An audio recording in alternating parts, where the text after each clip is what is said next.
Bendiciones para todos, ¿cómo están? Bienvenidos a un nuevo episodio, una nueva clase de esto que hemos denominado Escuela de Reino, donde estamos estudiando acerca del reino de Dios. Estamos desarrollando esta temática que es tan importante a lo largo de las Escrituras. Jesús dedicó los 3 años y medio de su ministerio terrenal a hablar del reino. Los apóstoles hablaron acerca del reino, lo vemos en todas las cartas. Por ende es un tema fundamental y queremos tomarnos el tiempo de poder estudiarlo. Para los que van siguiendo estas clases junto con el libro, hoy vamos a comenzar a estudiar el capítulo 2 del libro El Reino de Dios, y este capítulo se titula El Reino Interior del Espíritu. Vamos a estar probablemente algunas semanas detenidos aquí en este capítulo porque hay varias cosas que me gustaría que pudiésemos profundizar. No tenemos prisa, tenemos tiempo, el tiempo corre a nuestro favor, queremos aprovechar bien el tiempo para estudiar las Escrituras, para poder estudiar la palabra del Señor. Así que hoy vamos a comenzar yendo al origen de todo, al Génesis, y vamos a hablar de la creación del ser humano. Vamos a hablar del momento en que Dios creó al ser humano. Así que vamos a ir a Génesis, capítulo 2, versos 7 y 8. Génesis capítulo 2, versos 7 y 8. Dice: entonces Jehová Dios formó al hombre del polvo de la tierra y sopló en su nariz aliento de vida, y fue el hombre un ser viviente. Y Jehová Dios plantó un huerto en Edén al oriente y puso allí al hombre que había formado. Entonces vamos a ir desglosando este pasaje y vamos a explicar la creación del ser humano. Entonces vamos a comenzar diciendo que cuando Dios creó al hombre y a la mujer, los creó perfectos. Dios no lo creó como un ser en pecado, Dios lo creó perfecto. Y el hombre y la mujer, ambos son seres tripartitos. ¿Qué significa tripartitos? Que tiene 3 partes. La primera parte es el espíritu, la segunda es el alma y la tercera es el cuerpo. Esto es muy importante. Hay algunas personas que creen de que solamente tenemos 2 partes, que es nuestro cuerpo y nuestra alma o espíritu, y ven al espíritu y el alma como el mismo elemento, pero no son lo mismo, y vamos a ir viendo por qué no son lo mismo.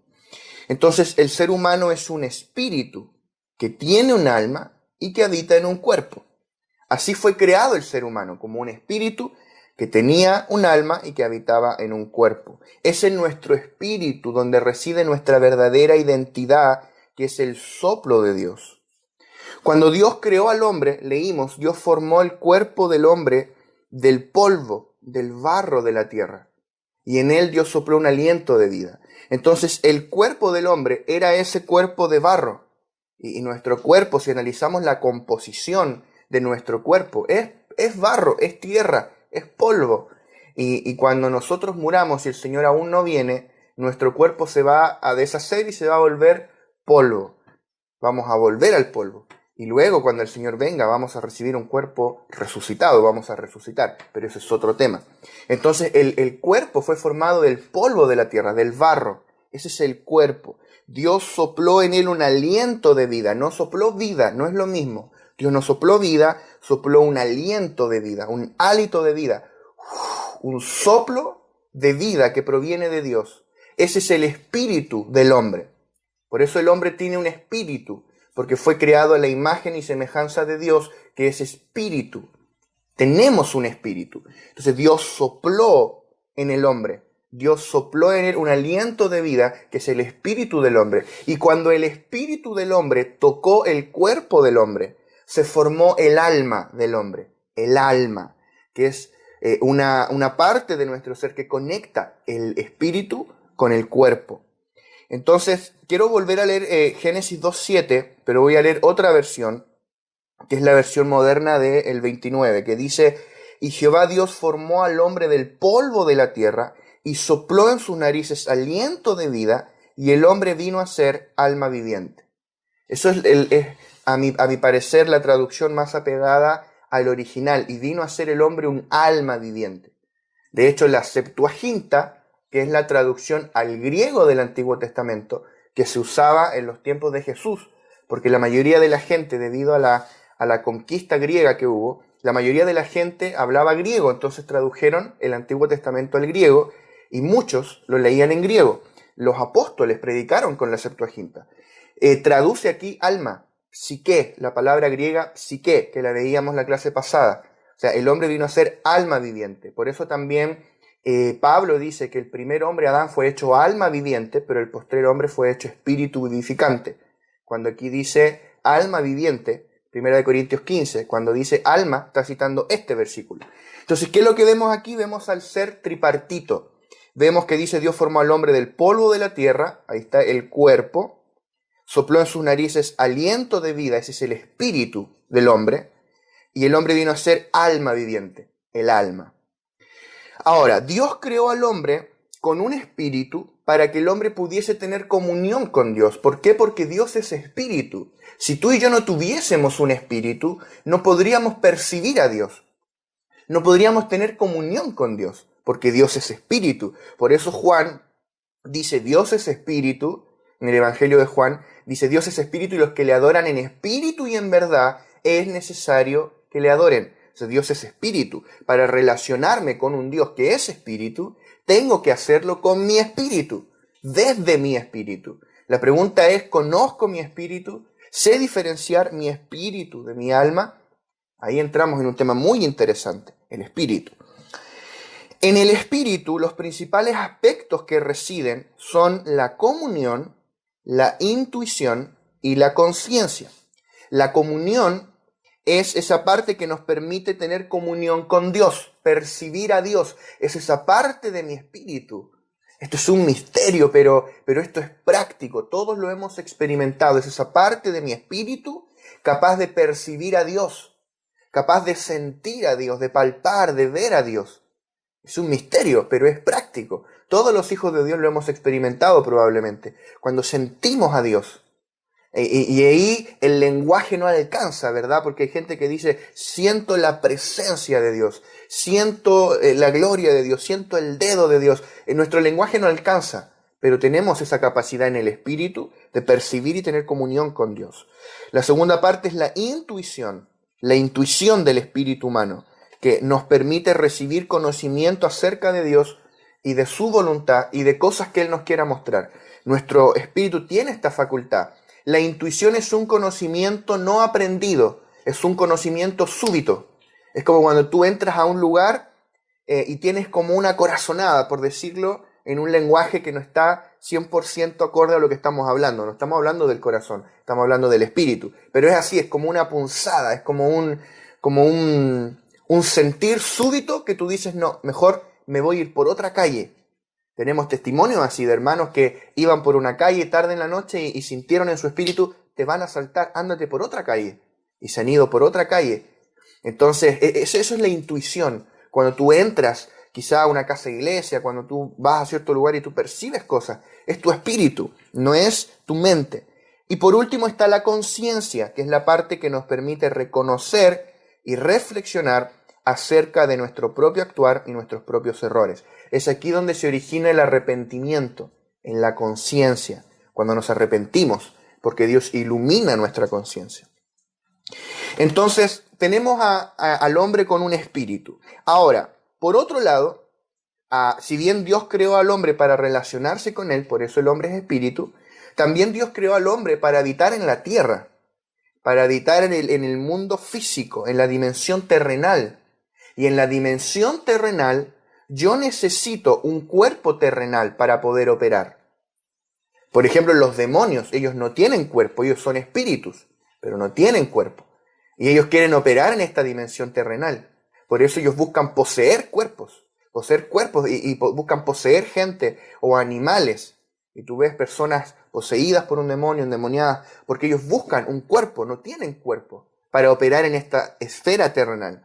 Entonces nosotros tenemos un espíritu, pero habitamos en un cuerpo. Necesitamos un cuerpo para operar en esta dimensión terrenal.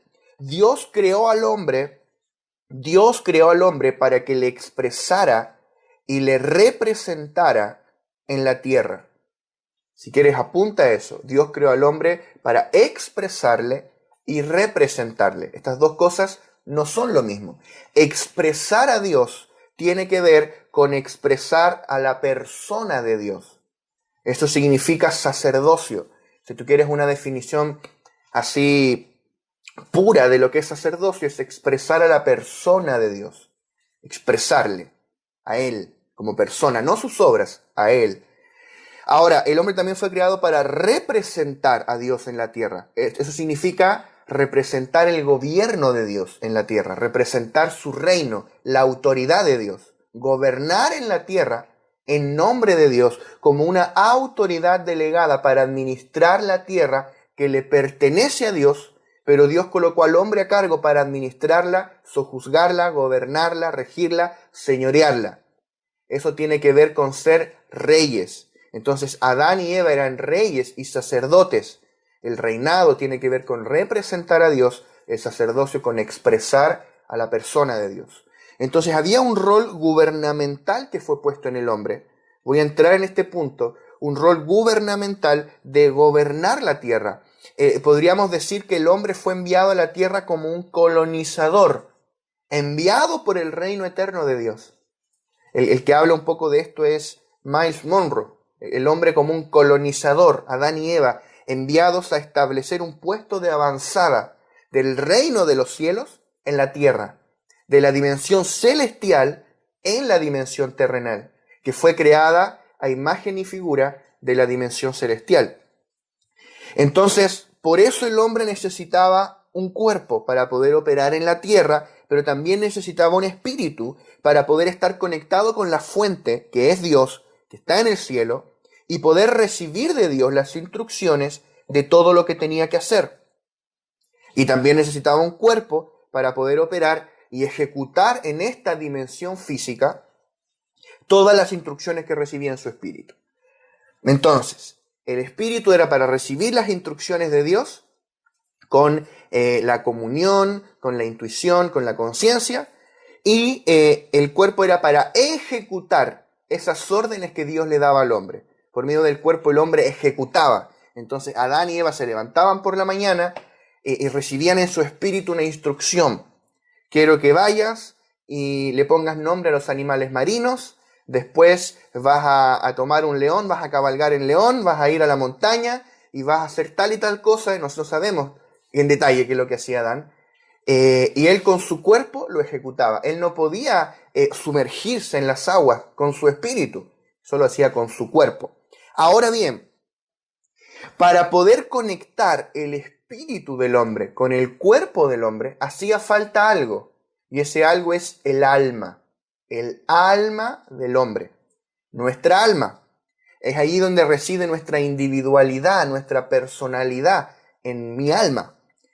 El alma fue creada como un puente, como un nexo que conectara el espíritu con el cuerpo. Entonces, cuando Dios depositara una instrucción, un sentir en el espíritu del hombre, el alma iba a decodificarlo y lo iba a transmitir ordenadito al cuerpo. Esa es la función del alma, es una función de comunicar, de conectar. El alma es un canal que comunica el espíritu con el cuerpo, permite una comunicación fluida de las cosas que Dios deposita en el espíritu para que las ejecutemos en el mundo físico. Estamos viendo cómo era Adán y Eva.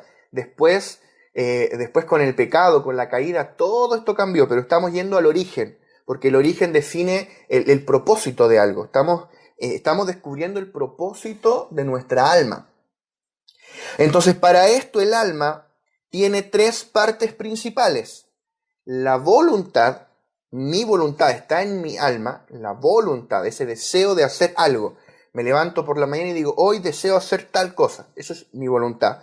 Mi mente o pensamientos, todo lo que yo pienso, todo eso está en mi alma, en mi mente. Y tres, mis emociones o sentimientos, el sentir. Eso también está en la dimensión del alma. O sea, cuando por ejemplo yo digo es que yo me siento triste o yo me siento alegre, eso está en la esfera del alma, no del espíritu. O sea, ahí vamos empezando a ver la diferencia del espíritu y del alma.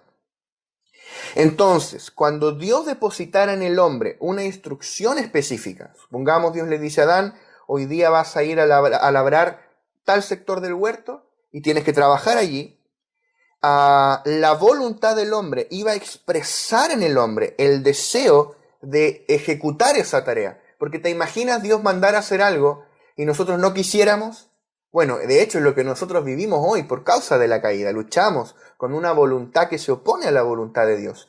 Pero la intención original de Dios era que la voluntad del hombre expresara la voluntad de Dios.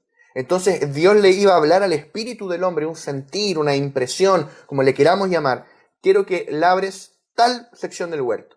Y la voluntad del hombre iba a sentir un deseo ardiente de ir a trabajar en esa sección del huerto. O sea, el alma iba a ser un colaborador, un comunicador al cuerpo de las intenciones del espíritu. Por otro lado, los pensamientos, nuestra mente, serían usados para expresar el diseño que Dios le estaba revelando en el espíritu al hombre. O sea, Dios le iba a mostrar, quiero que hagas esto, y una serie de tareas, y por medio de mis pensamientos, por medio de la mente, Dios iba a diseñar, a ordenar eso en pasos ejecutables, un plan a seguir para que yo lo pueda ejecutar. Y las emociones fueron creadas para expresar el sentir de Dios respecto a eso. Entonces el alma fue creada como un canal de expresión de lo que estaba en el espíritu para comunicarlo al cuerpo, para poder ejecutarlo en la tierra. De esta forma, a través de su espíritu, de su alma y de su cuerpo, el hombre podría cumplir con la misión que Dios le estaba encomendando cada día. Entonces, recapitulando, podemos decir que el espíritu humano fue creado para contener a Dios, el alma humana para expresar a Dios y el cuerpo humano para contener el espíritu y el alma del hombre. Voy a repetir eso, el espíritu fue creado para contener a Dios, mi alma para expresar a Dios y el cuerpo para poder contener mi espíritu y mi alma. ¿Por qué esto es importante? Pareciera que son muchas como definiciones técnicas, pero esto es muy importante y esto es práctico. La diferencia del alma y el espíritu la sentimos a diario, la vivimos a diario. ¿Por qué esto es importante? Porque esto es antes de la caída. Y ahora vamos a pasar a hablar de los dos árboles que Dios les puso. Y sabemos que el hombre y la mujer comieron del árbol del conocimiento del bien y del mal, del árbol que Dios les dijo que no tenían que comer. Sabemos que ocurrió eso. Entonces aquí todo cambió. Con la caída del hombre todo cambió. Con el pecado. Entonces vamos a ir al libro de Génesis, capítulo 2, verso 8 y 9. Génesis 2, 8 y 9. Dice: y Jehová Dios plantó un huerto en Edén al oriente y puso allí al hombre que había formado. Y Jehová Dios hizo nacer de la tierra todo árbol delicioso a la vista y bueno para comer, también el árbol de vida en medio del huerto, y el árbol de la ciencia del bien y del mal.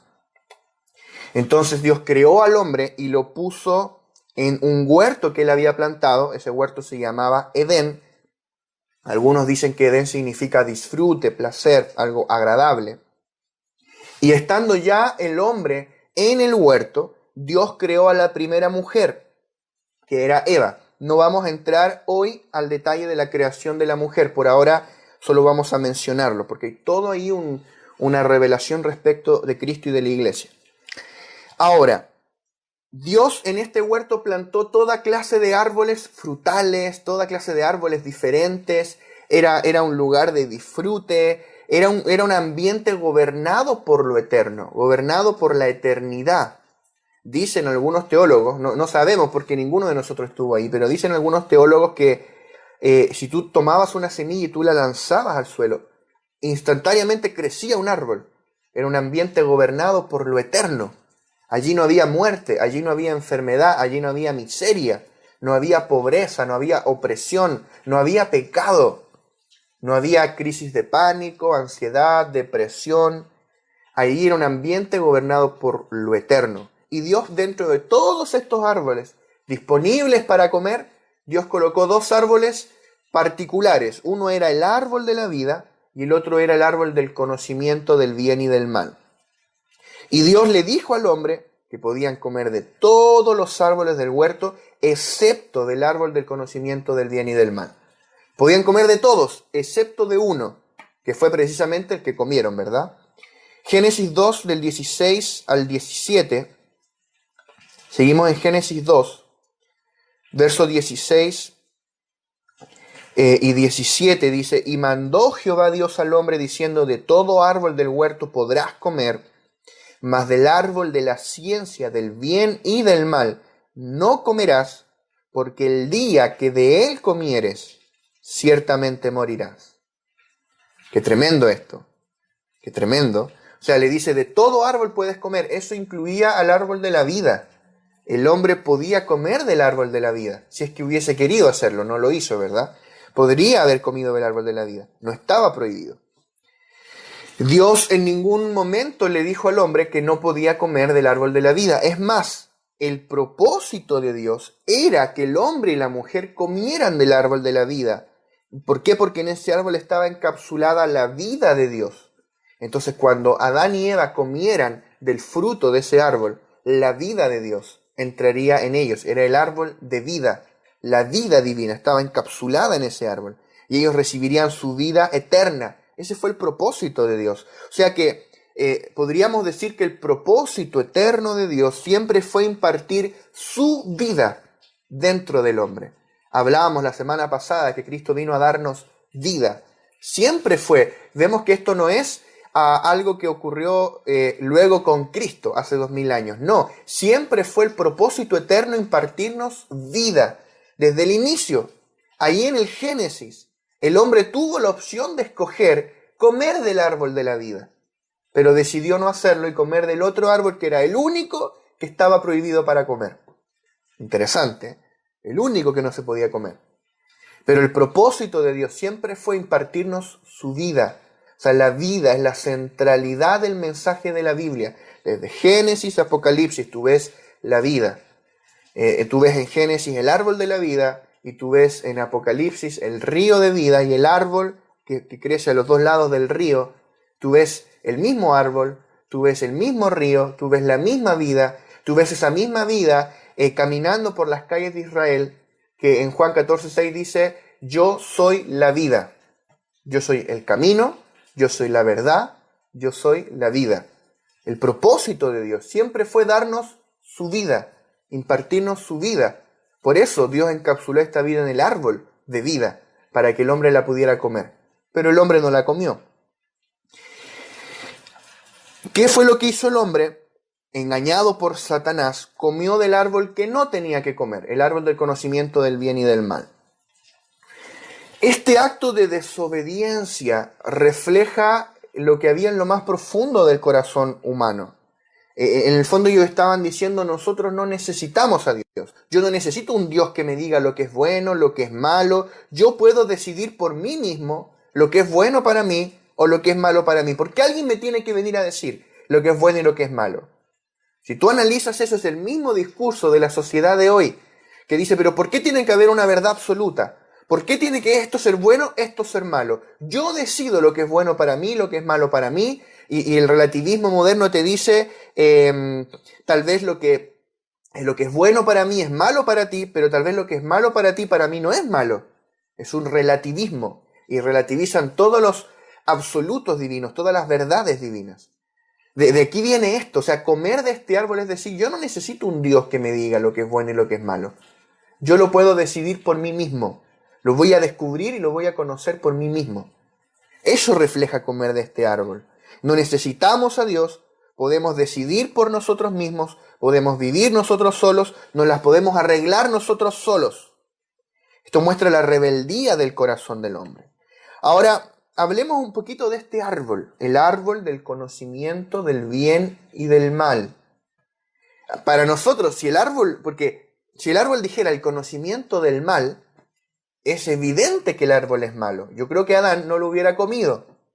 El problema era que decía el árbol del conocimiento del bien y del mal. O sea, ese árbol es como ambiguo, es paradójico, porque así como es el árbol del conocimiento del mal, también con la misma intensidad es el árbol del conocimiento del bien.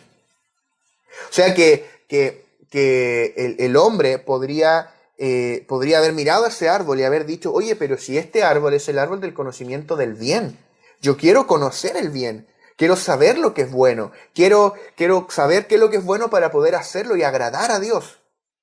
Eso está en el mismo árbol del conocimiento del mal. voy a asesinar gente, voy a descubrir nuevos métodos para asesinar. Están en el mismo árbol, el bien y el mal. A nosotros esto nos parece paradójico, nos cuesta entenderlo, no nos es lógico.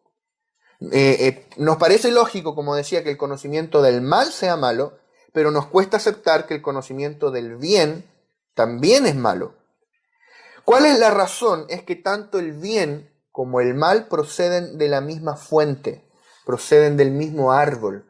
O sea, para Dios el asunto no es si lo que tú estás haciendo es bueno o es malo, sino de qué árbol proviene, cuál es la fuente. Si la fuente de lo que yo estoy pensando, haciendo, diciendo es el árbol del conocimiento, si lo que yo hago es bueno o malo, da igual, a Dios no le agrada. Para Dios es un tema de simiente. ¿Cuál es la simiente de lo que yo estoy haciendo? ¿Es el árbol de la vida o el árbol del conocimiento? Nosotros los seres humanos dividimos el mundo entre bueno y malo, clasificamos todo lo que existe entre bueno y malo. Lo tenemos profundamente enquistado dentro de nosotros, más de lo que pensamos. Entonces, cuando hacemos algo malo, nos sentimos culpables, nos autocondenamos, culpamos a los demás, no podemos perdonarlos. ¿Por qué? Porque hicieron algo malo. Esa es la raíz de la falta de perdón. Y por otro lado, cuando hacemos algo bueno, sentimos orgullo, sentimos vanagloria, nos sentimos superiores al resto porque hicimos algo bueno. Pero Dios no clasifica las cosas entre bueno y malo. Para Dios no hay diferencia entre el bien humano y el mal humano. No estamos diciendo que Dios sea malo, Dios es bueno, pero no acorde a nuestros patrones.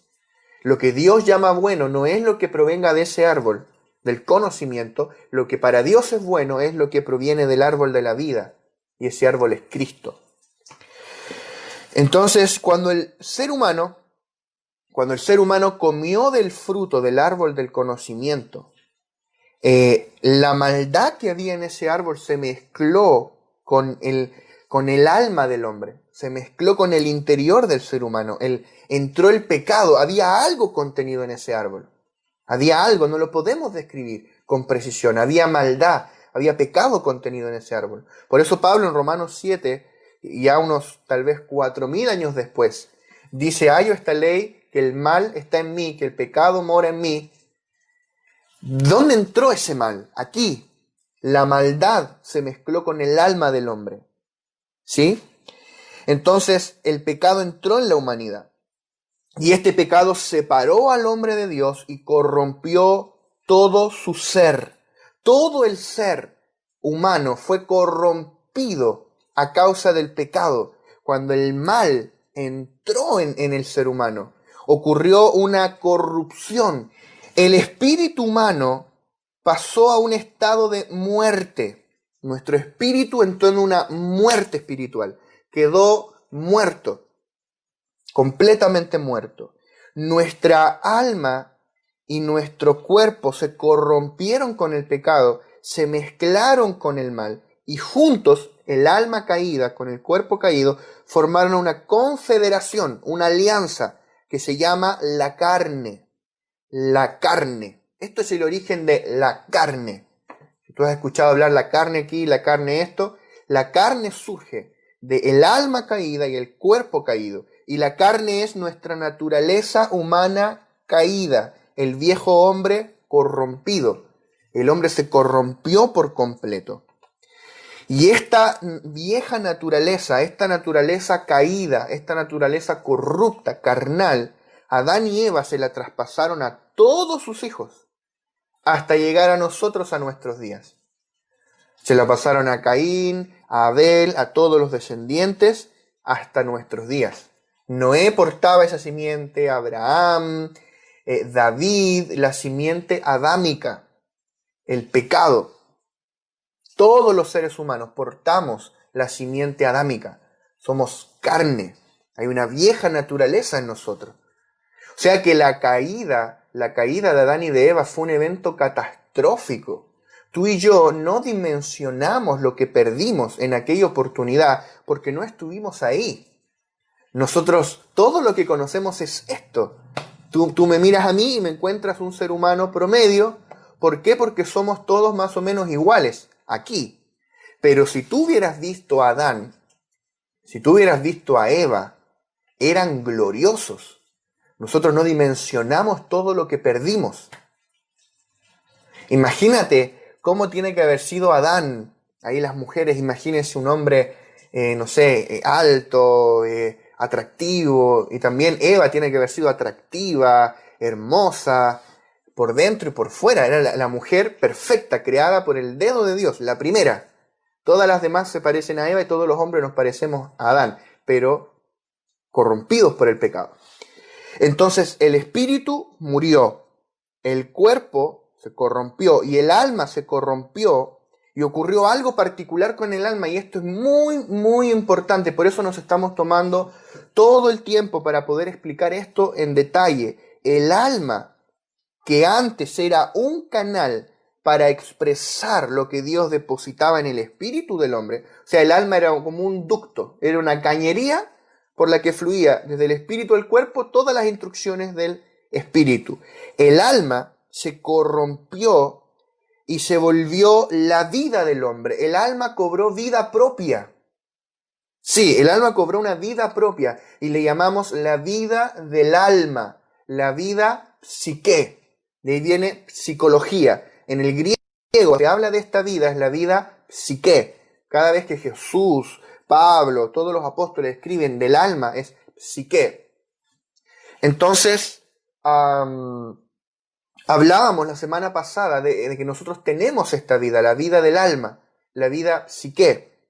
Un ser humano, un hombre o una mujer sin Cristo, tiene dos vidas. Tiene una vida biológica en su cuerpo y tiene la vida del alma en su alma. Entonces yo les decía que el alma era como un ducto, como una cañería que conectaba el espíritu, que era la fuente, con el cuerpo. El alma era un comunicador. La mente, las emociones, la voluntad era meramente una entidad que expresaba lo que estaba en el espíritu. ¿Cuál fue el problema? Que el alma, con el pecado que entró en el alma taponeó en la entrada al espíritu, que cayó muerto y taponeó la entrada al tanque, que era el espíritu. Y en que era un ducto, cobró vida propia y dijo, ahora me voy a volver la fuente de mis propios pensamientos y ya no va a ser Dios que me diga qué voy a pensar lo que a mí me venga en gana pensar. Ya no voy a desear hacer en mi voluntad lo que Dios me está mandando, ahora voy a tener una voluntad propia. Y ya no voy a sentir lo que Dios me está mandando, voy a sentir lo que yo quiera sentir. Y el alma cobró identidad propia, cobró una vida propia. El alma se volvió la vida del hombre. Esa es la vida psique, la vida del alma. Entonces, cuando nosotros venimos a Cristo, fuimos encontrados por Dios en este estado de muerte espiritual, decrépitos, sin esperanza y sin Dios en el mundo. Perdidos, perdidos, perdidos. Algunos en ese estado de perdición tal vez buscaron lo espiritual a través de brujos, a través del espiritismo, de la santería, incluso de las religiones. Ya vamos a hablar de las religiones. Sin embargo, un día, a ti y a mí, por pura misericordia, por pura gracia, Dios nos salió al encuentro. Aleluya, Dios nos salió al encuentro. No es que nosotros lo buscamos a Él, es que Él nos buscó a nosotros. Nosotros siempre decimos, cuando yo recibí a Cristo, en realidad el día que Cristo me recibió a mí y nací de nuevo, ese día la vida Zoe de Dios vino a morar dentro de mi espíritu. Aleluya. Entonces mi espíritu que estaba muerto, fue resucitado junto con Cristo. Mi espíritu fue resucitado. Y fue puesto dentro de él el Espíritu de Dios, el Espíritu de vida. Por eso recibimos la vida de Dios, la vida increada, la vida Zoe, la vida todopoderosa que hablábamos la semana pasada en el capítulo anterior. Entonces hemos recibido una nueva vida, la vida Zoe. Entonces ahora, si yo realmente he nacido de nuevo, yo poseo estas tres vidas. En mi cuerpo tengo la vida biológica, la vida bios. En mi alma tengo la vida del alma. y en mi espíritu tengo la vida de Dios, la vida Zoe, esta sustancia divina, la vida. Vida es un término que se queda tan corto para explicar esta sustancia, esta esencia divina que es impartida a nosotros, que es Cristo mismo, es el Espíritu del Señor, el Dios triuno, el Dios trino impartido dentro de nosotros.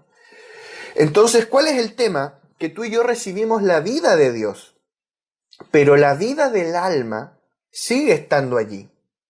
Y esa vida, recordemos, que tiene ahora una vida propia.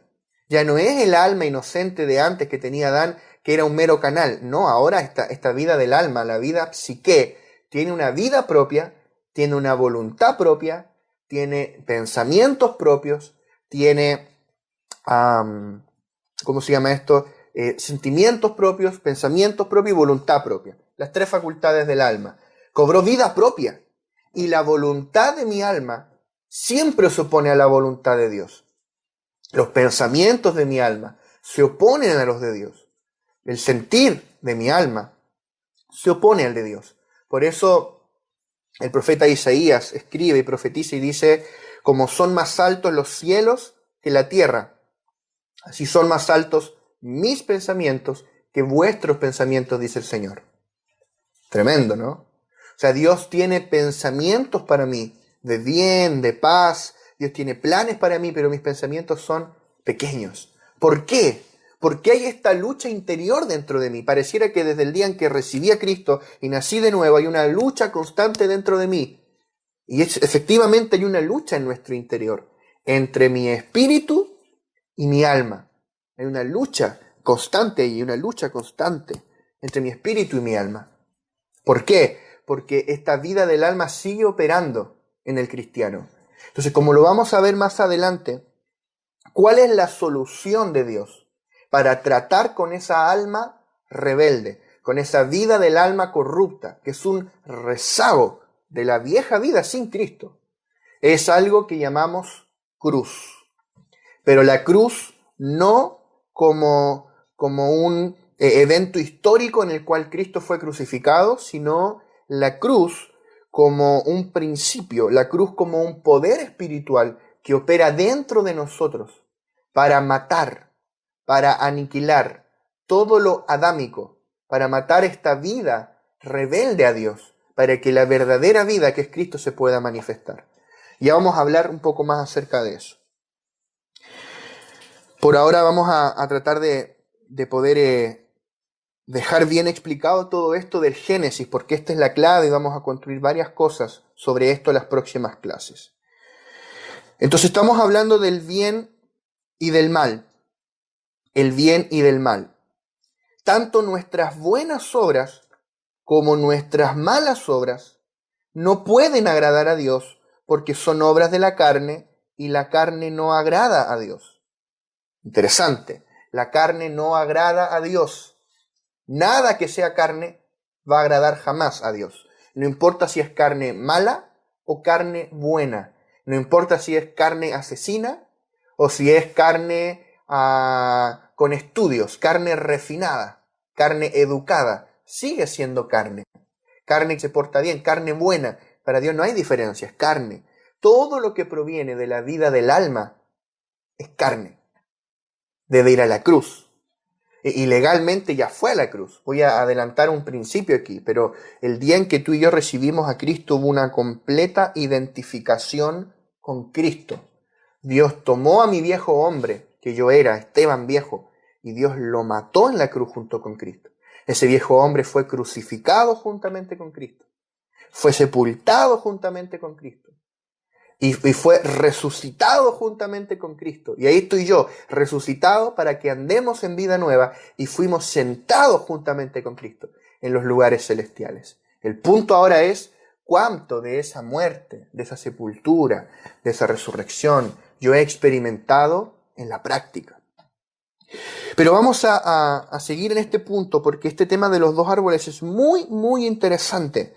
Porque mi alma es la expresión de la semilla que yo comí, de la semilla que dejé ser implantada en mí, que es la semilla del conocimiento del bien y del mal. La semilla del árbol del conocimiento. Dado que comimos ese fruto, su semilla entró en nosotros. Y todo lo que el ser humano caído expresa, todo lo que la raza humana expresa, es el fruto del árbol del conocimiento del bien y del mal. Todo lo que el ser humano expresa, tanto en las cosas negativas que han ocurrido con la raza humana como las cosas positivas, son la expresión del árbol del conocimiento del bien y del mal. Esto es terrible, es terrible. O sea que las guerras que han ocurrido, ¿por qué hay tantas guerras en el mundo? ¿Por qué hay tanta hambre en África? Es por culpa de los conquistadores europeos, los colonizadores, que invadieron África, se llevaron las riquezas. No es culpa de Dios, es culpa de nosotros, de la raza humana. ¿Por qué hay tanta pobreza en nuestros países? ¿Por qué hay tanta desigualdad? Es el fruto del árbol del conocimiento. El tema es que este mismo árbol que produce lo peor de la raza humana, también produce lo más refinado y elevado de la raza humana, como son las filosofías y las religiones. Alguien podría ser extremadamente religioso. Quiero que consideres a una persona religiosa.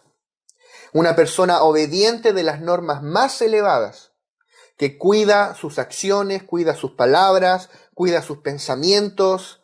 Es una persona que se somete a las disciplinas más estrictas. Algunos monjes, por ejemplo, que intentan disciplinar su carne y se golpean a sí mismos, maltratan su cuerpo. Alguien podría hacer obras de caridad. Tal vez tú haces obras de caridad. Donar cantidades millonarias a los pobres. Tal vez tú haces eso. Y tal vez deberías seguir haciéndolo. El punto es, ¿cuál es la fuente de esto? Tal vez tú podrías meditar. ¿Cuántos alguna vez han hecho meditación? Hacer penitencia, castigar tu carne. Pero todo eso sigue siendo esfuerzo humano.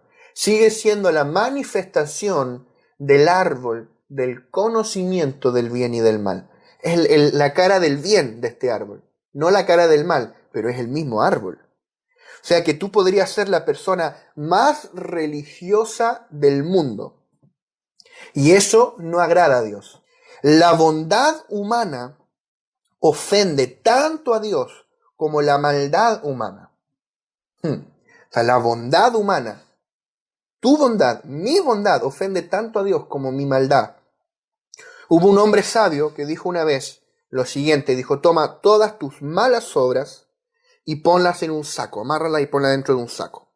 Luego toma todas tus buenas obras, ponlas dentro de otro saco y lo amarras, y ahora huye tan rápido como puedas de ambos sacos. Huye de todas tus malas obras y huye todas de tus buenas obras. ¿Por qué? Mis buenas obras no agradan a Dios, porque Dios no mira la obra, Dios mira la fuente, Dios mira el origen, Dios mira la semilla. Es un asunto orgánico. Dios mira el origen, Dios mira la fuente de todas las obras de la carne, y es el árbol del conocimiento del bien y del mal. Es por eso que Dios, luego de que el hombre pecó, Dios sacó al hombre del huerto, para que no comiera del árbol de la vida, y la vida divina no se mezclara con la simiente de la maldad que estaba en ese árbol del conocimiento del bien y del mal. Y generación tras generación, la humanidad mostró los frutos del árbol que había comido. Muerte, miseria, dolor, enfermedades, guerras, pestilencias, angustia, depresiones. Son algunas que enumeré aquí. Hay muchas más. Quiero que pienses todas las guerras que ha tenido la historia de la humanidad. Tantas guerras. Si tú ves solamente el siglo pasado, Primera Guerra Mundial, Segunda Guerra Mundial, el Holocausto, todos los genocidios que han habido, la guerra de Vietnam, la Guerra Fría, la guerra de Corea, bueno, y tantas guerras. Ahora mismo también hay países que están en guerra. Todo eso, ¿por qué hay guerras? ¿Por qué el ser humano pelea uno contra otro? Porque es el fruto de un árbol, el árbol del conocimiento. O sea, si a esta altura ya más o menos vamos entendiendo y diciendo, ok, el árbol del conocimiento No. El árbol de la vida, sí, ese es el que quiero. Bueno, la pregunta es, ¿dónde lo veo? Bueno, en mi espíritu, sabemos, fue impartido Cristo. Si yo un día recibí a Cristo como mi Señor y mi Salvador, fue impartido este árbol. Cristo es el árbol de la vida.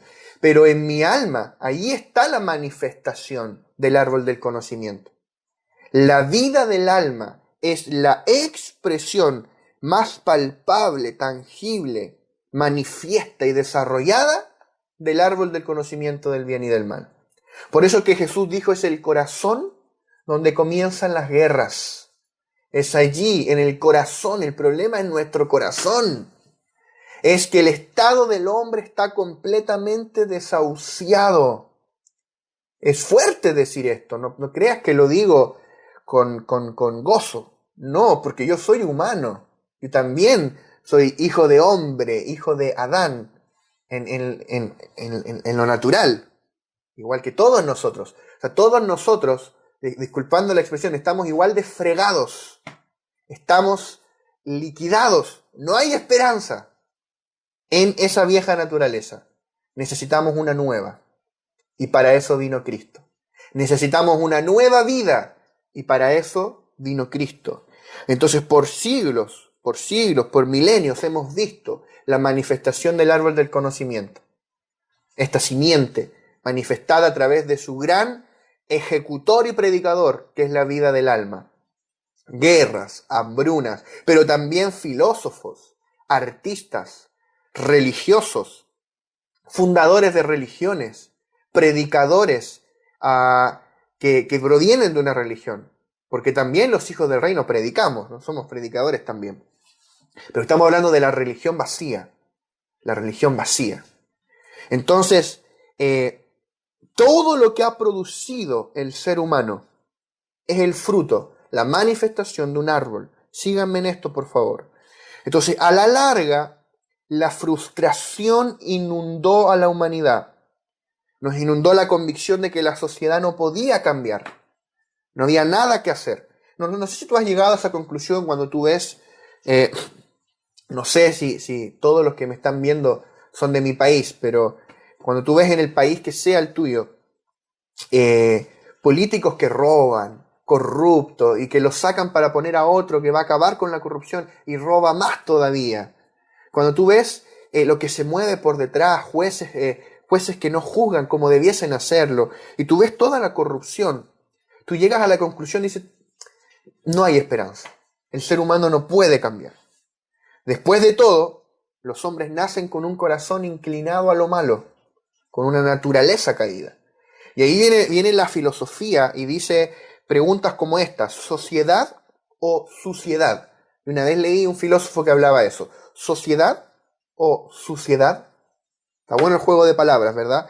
Otro filósofo que yo leí una vez se preguntaba esto. Decía, ¿el hombre hace a la sociedad corrupta o es la sociedad la que corrompe al hombre? Imagínate, filósofos que no son cristianos se preguntan esto. ¿Por qué hay tanta maldad en nuestra sociedad? ¿Será que los hombres nacen buenos y la sociedad los corrompe? ¿O será que los hombres nacen malos por sí mismos y ellos, como componen la sociedad, hacen una sociedad corrupta? La respuesta, a la luz de la Biblia, es más bien la segunda. El problema del hombre es un problema de naturaleza. Tal vez tú dirías, yo nunca robaría como lo hace tal político. El día que a ti te pongan en ese puesto, vamos a ver, el día que a mí me pongan en ese puesto. Yo no lo quiero, por si acaso. No tengo ese interés. Tal vez otra persona sí lo tiene y es válido. El problema es un problema de naturaleza. Alguien dijo una vez que había 3 grandes tentaciones que todo ser humano enfrenta, que son dinero, poder y sexo. Las 3 grandes tentaciones del ser humano: dinero, poder y sexo. Cuando tú no eres nadie y no tienes nada, tampoco hay muchas tentaciones disponibles, pero cuando tú estás en un puesto, con un sueldo millonario, manejando presupuestos millonarios, con todo a disposición, que si tú das un paso en falso, tienes todo un entorno que lo pueda encubrir, entonces comienza a anidarse en el corazón el pecado. Voy a sacar esto, total, nadie va a saber.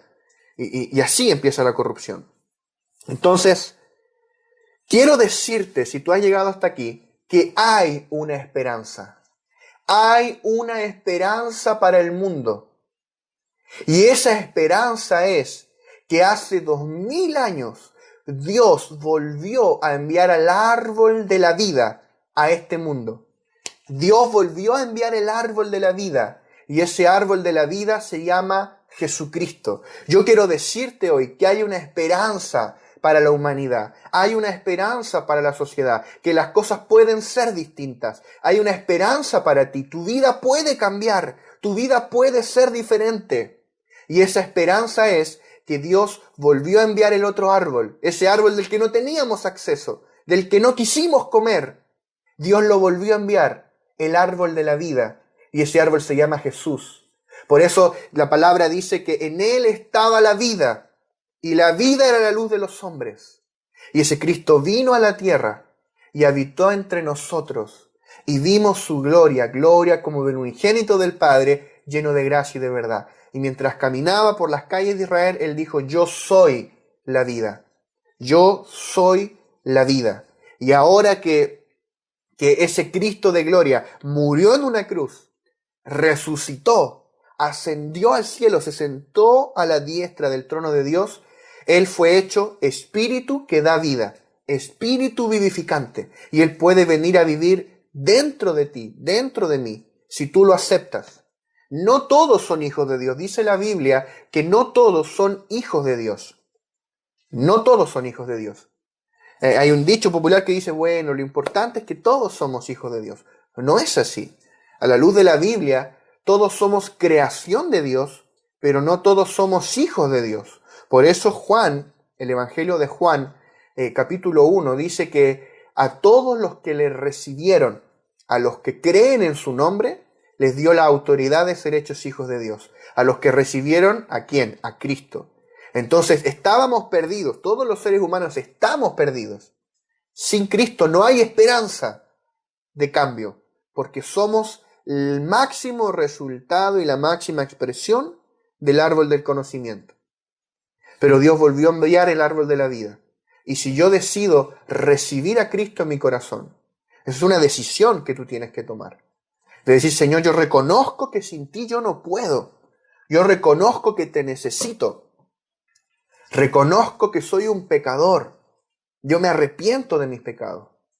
Y yo te recibo como mi Señor, como mi Salvador, como mi Rey, como mi vida. En ese momento en que tú hagas esa oración de fe con todo tu corazón, Cristo va a venir a vivir dentro de ti y te va a dar su vida. Te va a impartir la vida divina y sobrenatural, la vida Zoe de Dios.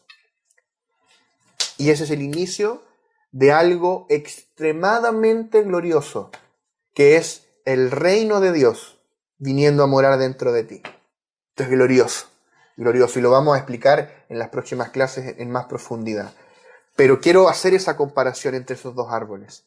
¿Ves? Toda mi vieja vida, toda mi vieja naturaleza es el resultado y el fruto del árbol del conocimiento del bien y del mal. Un árbol corrupto. Mi alma cobró vida propia, pero en cambio tengo a disposición ahora para comer el árbol de la vida, que es Cristo. ¿Qué significa comer del árbol de la vida? Si yo tomo, por ejemplo, una manzana y me la como, esa manzana va a entrar en mí, va a pasar a ser parte de mi constitución interior, voy a absorber los nutrientes y mañana esa manzana ya va a ser parte de mí. De la misma manera que yo coma del árbol de la vida es que yo reciba a Cristo. Cristo venga a vivir dentro de mi corazón. Eso es una decisión que tú tienes que tomar. Que Cristo venga a vivir dentro de ti. Y a partir de ese momento tú vas a comenzar a absorber los nutrientes vitales de Cristo, el suministro de su rica vida, el suministro del Espíritu de Jesucristo. El problema del sistema del mundo es un problema interior. Su interior está lleno del árbol equivocado, de los frutos equivocados. Esto llenó la tierra de dolor, de muerte y de desesperación. Pero Dios, escúchame esto, pero Dios vio el dolor de su creación y Dios ejecutó su plan eterno, envió a Cristo al mundo y Él es la vida. Él es el árbol de la vida para que lo comamos y Él entre en nosotros. Los que hemos creído en Cristo y le hemos recibido en nuestro corazón, hemos comido del árbol de la vida. Hemos recibido una nueva vida que proviene de este árbol. El mundo ha visto por siglos y por generaciones los frutos del árbol del conocimiento propagándose en la humanidad. Pero ahora el mundo va a ver los frutos del árbol de la vida propagándose en la raza humana. Hay esperanza para ti, hay esperanza para mí, hay esperanza para todo ser humano, y esa esperanza está en Jesús. Sin Cristo, yo quiero decirte, y permíteme terminar con esto, sin Cristo no hay esperanza. ¿Por qué? Porque el problema nuestro está en el interior, es una naturaleza caída, una naturaleza de pecado. Por eso pecamos. Yo no soy pecador porque peque, yo peco porque soy pecador. No sé si se entiende eso. O sea, yo no soy pecador como consecuencia de que cometa muchos pecados, por ende, ahora soy definido como un pecador. No, yo soy pecador en esencia, por naturaleza. Por ende, yo voy a pecar, porque está en mi naturaleza pecar. Y la palabra dice que la paga del pecado es la muerte. O sea que si yo me paso toda mi vida siendo un ser humano promedio, con mis blancos, mis negros, mis grises, con mis cosas buenas, con mis cosas malas, sin Cristo, hay un lugar de perdición al que yo voy a ir. Hay un lugar de condenación y de juicio al que yo voy a ir. Sin nunca haberme cruzado con Cristo, hay un lugar de condenación llamado infierno. El infierno es real. Permíteme decirte esto, yo siento que debo decirte esto no está aquí en el bosquejo del mensaje de hoy, pero yo tengo que decirte esto. El infierno es real. ¿Sabes quién va allí? Allí no van los buenos, allí no van los malos, allí van los que no han recibido a Cristo, los que no han tenido un encuentro con Cristo, un encuentro real. ¿Has tenido tú ese encuentro real con Cristo o no? Esa es la gran pregunta. ¿Eres tú un hijo de Dios? ¿Puedes recordar el día, la hora en que tú recibiste a Cristo, invitaste a Cristo a venir a tu corazón o tal vez nunca lo has hecho? Si tú no puedes recordarlo y nunca lo has hecho, debes saber que estás en problemas, de que el destino de un hombre o una mujer sin Cristo es un lugar de perdición llamado infierno. Yo sé que estoy hablándole a alguien en el espíritu. Hay un lugar llamado infierno que es real, sin Cristo. Pero cuando Cristo viene a tu vida y a ti se te revela Cristo y tú recibes a Cristo en tu corazón y le haces tu Señor, Cristo viene a vivir dentro de ti y Él te libra de la condenación del infierno. Y a partir de ese momento tú sabes que tú cuando mueras vas a estar con Cristo en su gloria. Pero la mejor parte es que vas a recibir una vida, una nueva vida que va a venir a vivir dentro de ti, que es Cristo mismo. Cristo mismo va a venir a vivir dentro de ti. Tú necesitas hacer esa oración de fe. Tú necesitas invitar a Cristo a tu vida. Y si tú estás escuchando y tú dices, yo nunca he hecho esa oración de fe, yo nunca he invitado a Cristo a mi vida, yo te invito a que hoy tú puedas hacer esa oración, que hoy tú puedas rendirle tu vida al Señor. No es difícil, es una oración que tú tienes que hacer de todo corazón. Eso sí, no sirve que la hagas por compromiso o que la hagas para quedar bien, tienes que hacerlo de todo corazón. Y si tú quieres hacerlo, te invito a que tú puedas orar conmigo hoy. Puedas repetir esta oración conmigo y tú puedas decir, Señor Jesús, yo reconozco que soy un pecador, que te necesito. Señor, sálvame. Yo te pido que tú vengas a mi vida y que tú me hagas tu hijo. Inscribe mi nombre en el libro de la vida. Señor, yo te pido que tú a partir de hoy seas mi Señor y mi Salvador. Transforma mi vida. Te abro las puertas para que vengas a vivir dentro de mi corazón. Señor Jesús. Gracias, Señor. En el nombre de Jesús. Amén. Amén. Repite esta oración con fe y si tú has invitado a Cristo a tu vida, yo te te animo a que vuelvas a ver desde el video número 1 y para comenzar a entender todo esto que ocurre, porque lo que acabas de hacer hoy, y la gente que va a ver este video en diferido, en YouTube, lo que tú acabas de hacer hoy, es algo que marca tu vida para siempre en el Espíritu. Tal vez no sentiste nada diferente, o tal vez sí, pero Cristo vino a vivir en este instante dentro de tu corazón. Y ahora tú eres un hijo de Dios, una hija de Dios. Les mando un abrazo a todos, gracias a todos, paz a todos. Bendecidos. Chao, chao.